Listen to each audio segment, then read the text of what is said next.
Hi කොහොමද යාළුවනේ ඔන්න අදත් වීඩියෝ එකක් අරගෙන එන්න ඕන කියලා හිතුවා. ඉතින් අද මම ගේන්නේ බබාගේ කෑම වේලා ස්නැක් ටයිම් එකක් මම කොහොමද ලෑස්ති කරන්න කියලා. ගොඩක් අම්මලාට තියෙන ප්‍රශ්නේ තමයි බබාලා කෑම කන්නේ නැහනේ. බබාලාට කොහොමද කෑම කවා ගන්න? ඉතින් අම්මා කෙනෙක් දැනගන්න ඕනිම ප්‍රධානම කරුණ තමයි බබා කොයි කෑමකද කන්න කැමති. බබාලා විශේෂයෙන් කන්න කැමති කෑම මාර්ග තියෙනවා. කොයි වෙලාවල් වලද කන්න කැමති. ඒ වගේම පිළියෙල කරන ආකාරයේ කොයි ආකාරයට පිළියෙල කළොත්ද බබා කන්න කැමති කියන ක්‍රම තුන අම්මලා ඇත්තටම දැනගත්තා නම් බබාලට කෑම කවා ගන්න අමාරු වෙන්නේ නැහැ. ඉතින් ගොඩක් වෙලාවට මම අනුගමනය කරන්නේ ඔන්න ඔය ක්‍රම තුන තමයි. ඉතින් ඒ අනුව මම කොහොම හරි බබාගේ කෑම එක කොහොම හරි බබාට කවා ගන්නවා. ඉතින් මට ඕනිකම තියෙන්නේ මම කොහොමද කරන්නේ කියන දේ ඔයාලත් එක්ක බෙදා හදා ගන්න මේ වීඩියෝ එකෙන්. ඉතින් බබාගේ ස්නැක් ටයිම් එකක් මම යා කැමති විදියට පිළියෙල කරලා දෙන්නේ කොහොමද කියන එක තමයි මම ඔයාලත් එක්ක බෙදා ගන්න ඕනි කියලා.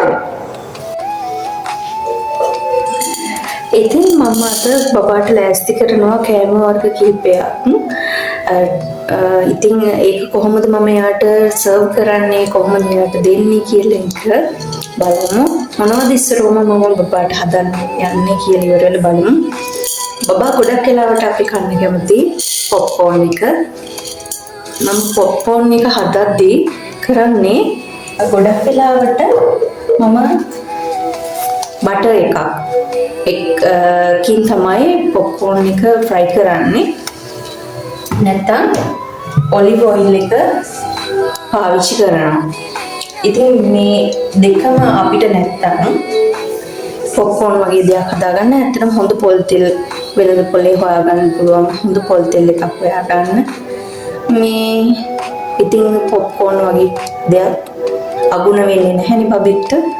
ඉතින් ඒ වගේ ස්නැක් එකක් ලෑස්ති කරගන්න පුළුවන් බබාගේ කෑමට. ඉතින් මම ආයෙ ලෑස්ති කරගන්නවා මැංගෝ ජූස් එකක්. ජූස් එකක් විදියට මම ලෑස්ති කරන්නේ වෙන මොකුත් නිසා නෙවෙයි. බබාලා කන්න කැමති නැහැ කෑලි. හපලා කන්න වෙලාවට කැමති නැති වෙන්න පුළුවන්. සමහර එයාලගේ මූඩ් එක අනුව ඒක වෙනස් වෙනවා. ඉතින් මම අද ජූස් එකක් බබාට හදලා සර්ව් කරන්න තමයි හදන්නේ. යට දෙන්න තමයි හදන්නේ. කෑලි කපලා දෙනවට වැඩිය නිදවස් ටිකේම මම යාට කෑලි කපලා දුන්නේ. ඉතින් අද ජූස් එකක් විදියට හදලා දෙනවා කියලා හිතුවා. ඒ වගේම තව පොඩි වෙනසකටත් එක්ක චීස් කෑල්ලක්, නට්ස් වර්ග කිහිපයක්, ඊට පස්සේ පොඩි චොක්ලට් කෑල්ලක් එයාගේ ස්නැක් එකට එකතු කරන්න ඕනි කියලා හිතුවා ප්ලේට් එකකට. මම දන්නවා එයා නට්ස් වර්ග ඉච්චට කන්න කැමති නැහැ. හැබැයි බලමු කෑවොත් එයාගේ මූඩ් එක අනුව සමහරට කන්න ඉඩ තියෙනවා. ඉතින් ඒ දෙන අවස්ථාව එක්ක එයා සමහරට කන්න ඉඩ තියෙන නිසා මම ඒක ලෑස්ති කරන්න ඕනි කියලා හිතුවා. ඉතින් මේවා මේ කිහිපයක් මම ලෑස්ති කරාට සමහර ඒවා මේවායින් බබා කන්නේ නැහැ. අනිත් එක එයාට අවශ්‍ය ප්‍රමාණය විතරයි මම ඒකට ලෑස්ති කරලා දෙන්නේ. මොකද රෑ කෑම එකක් තියෙනවා කන්න. ඉතින් ඒකත් අම්මලා ඔළුවේ තියාගන්න ඕනි. ප්‍රධාන ආහාර වේලක් මග හරි ගන්නේ නැතුව ස්නැක් එකක් ලෑස්ති කරගන්න ඕනි කියන එක. ඔන්න ඉතින් කතාවෙන් කතාව මම බබාගේ ස්නැක් එක හදන්න පටන් අරගත්තා. ඉතින් ඒ හදන අතරතුර අර මං කලින් කිව්ව කරුණු ප්‍රධාන කරුණු තුන තවත් විස්තරාත්මකව කතා කරමු. මං කිව්වනේ මුලින්ම බබාලා කන්න කැමති කෑම වර්ග තියෙනවා කියලා.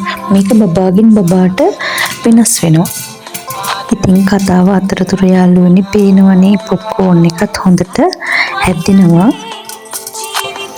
ඉතින් මම පොප්කෝර්න් එක මාරු කරා අර භාජනයේ රසය වැඩි නිසා පිටිච්චෙන් බලනවනේ. ඒක නිසා වෙන භාජනයකට පොප්කෝර්න් එක මාරු කරගත්තා නෙවෙයි. හරි ඔන්න ආයෙත් අපි අපේ කතාව පටන් ගමුකෝ. ඉතින් එහෙමයි කියලා බබාට කන්න කැමති කෑම වර්ග කියලා හැම වෙලෙම මේ කෑම වර්ග දෙන්න යන්න එපා. මොකද වැඩිහිටියෙකුට උනත් එකම කෑම කන්න හදනකොට කන්න වෙනකොට අප්පිරිය වෙනවා, එපා වෙනවා. ඉතින් පුංචි බබාලටත් ඒ වගේම තමයි.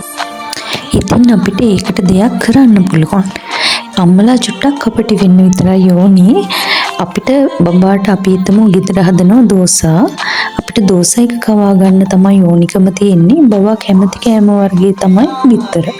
හිතන්න බිත්තර ඔම්ලට් දෝසේ එක උඩින් ඔම්ලට් එක දාලා බබාට දුන්නොත් බබාට පේන්නේ ඔම්ලට් එක රසයේ එච්චර කිසිදු වෙන මේ පොඩි වෙනසක් වෙරෙන්න වෙන වෙනසක් නැහැ. බබා අනිවාර්යෙන් මේ වගේ දෙයක් කනවා. හැබැයි අපි බබා කන්න කැමති කෑමයකට තමයි මෙතනදී ප්‍රමුඛත්වය දෙන්නේ. හැබැයි අම්මලා තව එක දෙයක් මතක තියාගන්න ඕනේ. පුංචි කාලේ ඉඳන්ම අපේ බබාට හැම කෑමක්ම හුරු කරවන්න ඕනේ. හැම කෑමක්ම කන්න දෙන්න ඕනේ. ඒ කෑම අතරින් තමයි බබා කැමති කෑම සමහරක් වෙලාවට තියෙන්න පුළුවන් කියලා මම අදහස් කරන්නේ. කොයිම වෙලාවකවත් බබාව එක රාමුවකට කොටු කරන්න හදන්න එපා. විශේෂයෙන්ම බබාට අගුණයි, මේවා සීතලයි, එහෙම කියලා කෑම වෙන් කරන්න කොයිම වෙලාවකවත් හදන්න එපා. අර මං කිව්වා වගේම කෑම හැම දෙයක්ම බබාට දෙන්න හුරු කරන්න. හැබැයි කුඩාම කාලයේදී සමහරක් වෙලාවට තියෙන්න පුළුවන් බබාලට ජීර්ණයට අපහසු කෑම වර්ග, අප්පිරිය කරන කෑම වර්ග. අන්න ඒ වෙලාවට විතරක් පොඩ්ඩක් අම්මා සැලකිලිමත්ව ආහාර දෙන්න ඕනේ. එවැනි ආහාර තියෙනවා නම් පොඩ්ඩක් නවත්තලා අපිට ළඟම ඉන්න පෞල් සෞඛ්‍ය සංවිධාන නිලධාරීවරියක හෝ වෛද්‍යවරයෙකුගෙන් උපදෙස් ලබා ගන්න පුළුවන්. හැබැයි මම එක දෙයක් කියන්න ඕනේ. අලිගැට පේර සහ තැඹිලි වතුර කියන දෙක දරුවන්ට දෙද්දී පොඩ්ඩක් සැලකිලිමත් වෙන්න ඕන. අවුරුද්දට අඩු බබාලට මම නම් කියන්නේ තැඹිලි වතුර නොදී ඉන්න තරමක් හොඳයි. දෙවෙනි කරුණ විදියට කොයි වෙලාවටද අපි බබාලට කෑම දෙන්න ඕනි කියලා බලමු. පුංචි දරුවන් කියන්නේ යාළගේ සිතුවිලි එහෙම නැත්නම් මූඩ් එක ශනිකව වෙනස් කරන්න පුළුවන් කොටාශය. ඉතින් ඔයාලට පේනවා සමහරක් වෙලාවට බබා සෙල්ලම් කරනවා, සමහරක් වෙලාවට අඬනවා, සමහරක් වෙලාවට සතුටින් ඉන්නවා, සමහර වෙලාවට ඉක්මනට අසනීප වෙනවා. අපි දුන් සතුටින් ඉන්න වෙලාවක සෙල්ලම් කරන වෙලාවක බබාව අල්ල ගන්න පුළුවන් ගේම් එකක් ප්ලේ කරන්න කෑමත් එක්ක. තව ගෙදර ඉන්න වැඩිහිටියෙක් අප්පච්චි හරි අත්තම්මා හරි කෙනෙක් යොදා ගන්න පුළුවන්. තරංගයක් තියන්න පුළුවන්. එහෙම අර දෙන්න අතර තරංගයේදී බබා කෑම කන්න එතනදී උනන්දු වෙනවා. අනිත් එක තමයි කෑම කන්න පුංචි කාලේ ඉඳන්ම එකම තැනක් ලෑස්ති කරලා එයාට අපි කෑම කන්නේ මේ විදිහේ කියන එක හුරු කරන්න. හැබැයි සමහරක් වෙලාවට අපිට ඒකෙම රැඳෙන්න පුළුවන්කමක් වෙන්නේ නැහැ.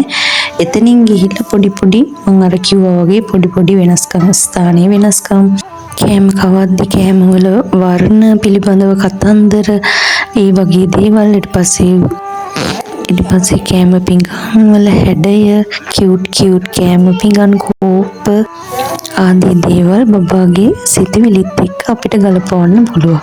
ඉතින් මේ වගේ දේවල් වලිනුත් බබාගේ රුචි අරුචිකම් අපිට තීරණය වෙනස් කරන්න පුළුවන්. කෑම පිළියෙල කිරීමේදී පිරිසිදු පිළිවෙලට ලස්සනට එක සත්තු විදියට වෙන්න පුළුවන්. එක හැඩතල විදියට වර්ණ ගලපලා අපිට දරුවට කෑම ලබා දෙන්න පුළුවන්. අනිත් එක තමයි බබාගේ ළඟට කෑම කවන්නේදී අම්මත් ලස්සනට පිළිවෙලට සුවඳට බබා ළඟට ඉන්න පුළුවන් නම් ඇත්තටම බබාගේ මානසිකත්වයට ගොඩාක් ඒක වැදගත් වේවි. ඔයා අලුත් අම්මා කෙනෙක් නම් බබා එක වේලක් කෑම අඩුවෙන් කෑවි නැහැ කියලා හිත අමනාප කරගන්න දුක් වෙන්න යන්න එපා. කපටි වෙන්න. ඊගාව අතුරු වේලක් නම් ඉන්නේ. ඔයා යෝගට් එකක් නම් අතුරු වේලට දෙන්න ඉන්නේ. යෝගට් එකේ භාගයක් තියලා කිසිල් ගෙඩියක් දෙන්න. අත්දැකීමෙන් කියන්නේ හැම වෙලෙම අම්මා කෙනෙක් ස්මාර්ට් වෙන්න උත්සාහ කරන්න. ඇත්තටම අපිට අපි සමහරක් වෙලාවට අපිට හැමදාම එකම විදිහ හොඳම කෑම කියන දේවල් හිතාගෙන ඉන්න දේවල් අපිට ඇත්තටම බබාලට හැමදාම දෙන්න බැරි. හැබැයි ඊට වැඩිය හොඳ කෑම ගම්වල තියෙනවා. කොස්සට හිතන්න අර්ථාපල අල ගෙඩියක් දවසක් බබාට තම්බලා දුන්නා නම් ඊගව දවසේ ඒක ෆ්‍රයි කරලා දෙන්න උත්සාහ කරන්න. ඉතින් අපේ අතේ තමයි තියෙන්නේ විවිධත්වයක් ඇති කරලා කෑම වල අවස්ථාව තේරුම් අරගෙන බබාගේ කොයි විදියටද කන්න කැමති කියන එක තේරුම් අරගෙන කොයි කෑමද කන්න කැමති කියන එක තේරුම් අරගෙන අපිට තියෙන දේ ලොකු දේවල් ඕනේ නැහැ. අපිට තියෙන දේ බබාලට ලස්සනට රසට පිළිවෙලකට පිරිසිදුව පිළියෙල කරලා දෙන්නවා නම් ඇත්තටම කරදරයක් නැතුව අපිට බබාගේ කෑම එක ඇත්තටම කවා ගන්න පුළුවන්. ඉතින් අම්මා කෙනෙක් විදිහට මම ලැබපු අත්දැකීම් තමයි මට පොඩ්ඩක් හරි ඔයාලත් එක්ක බෙදා ගන්න ඕනි කියලා මේ වීඩියෝ එක පොඩි දෙයකින් හරි කරේ. ඇත්තටම මම හිතුවා වගේම එයාගේ ස්නැක් එක ටීවී එක බලන ගමන් මේ ටීවී එක බලන පොඩි වෙලාවක් මම දීලා තියෙනවා. ඉතින් ඒ වෙලාවට තමයි ස්නැක් එක දැස්ති කරේ. ඒ ගමන් එයා ඒක රස විඳිනවා. ඉතින් කිසිම කරදරයක් නැහැ. ඉතින් මෙන්න මේ වගේ බබාගේ වෙලාව යාගේ මොඩ් එක අර මං කලින් කිව්ව කරුණු තුන සැලකිල්ලට අරගෙන බබාගේ කෑම එක ඒ වෙලාවට පිළියෙල කරලා දෙනවා නම් සුදුසු විදිහට ඇත්තටම කරදරයක් නැහැ බබාගේ කෑම අනේක සම්බන්ධව. ඉතින් ඔයාලත් මේ වගේ මං කිව්වා වගේ try කරලා බලන්න බබාට කෑම කවා ගන්න. ඉතින් නැවත වීඩියෝ එකකින් හමු වෙමු. අලුත් වීඩියෝ එකකින්. එතකන් ඔයාලා හැමෝටම ගොඩාක් ආදරේ.